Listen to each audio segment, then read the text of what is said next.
Hey, Ross. Hey, Daphne, is Frasier here? No, he's not back yet. He was supposed to meet me at the cafe over an hour ago to finish this paperwork. Now he can just do it himself. Can I use your powder room? Yeah, of course.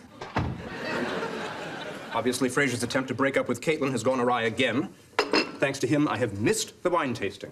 What kind of weak-willed man allows a woman to come between him and a 1981 Cheval Blanc? You know, just out of curiosity, why didn't you go by yourself instead of sit here with me for half an hour?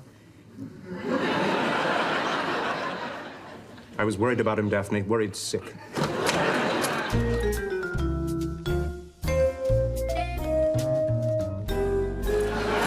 Hello. Oh. Dr. Crane, were you at Caitlin's all this time? Heavens, no. I stopped by early this morning. We've decided to go our separate ways. And then I met up with Roz, went over some paperwork. You know how she is these days, you know, get on one of her troubles and yak. And yet she makes every story so interesting I could listen to it for hours. Knock it off, Frasier. Where have you been? Oh, well, where do you think I've been? Trying to break up with Caitlin. But did I do it? No. And why? Because I'm Frasier, and I'm a sexaholic.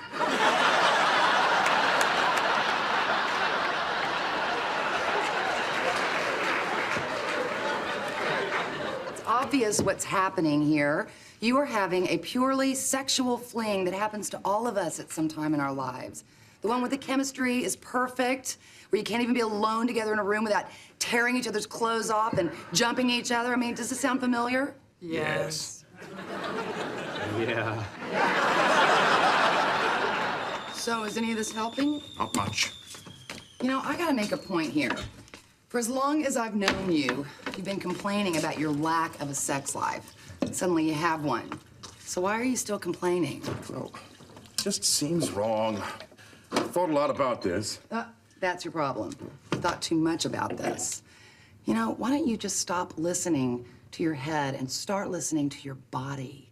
You're obviously enjoying this. Why do you have to feel so guilty about it? Well, it's just that I'm afraid I have no future with her. So? Well, maybe she thinks that she has a future with me. Well, then it would be wrong. But is that how she feels? I don't know. Ask her. If she feels the same way you do, you should just enjoy yourself. These things don't come around very often, and they don't last when they do. Well, you're right, of course. Overthinking things can certainly spoil anything. You know, it's funny. I gave the very same advice the other day on my show to that lawyer from Bainbridge. I don't remember that. You were 5 feet away. Doesn't anyone listen? Frasier has left the building.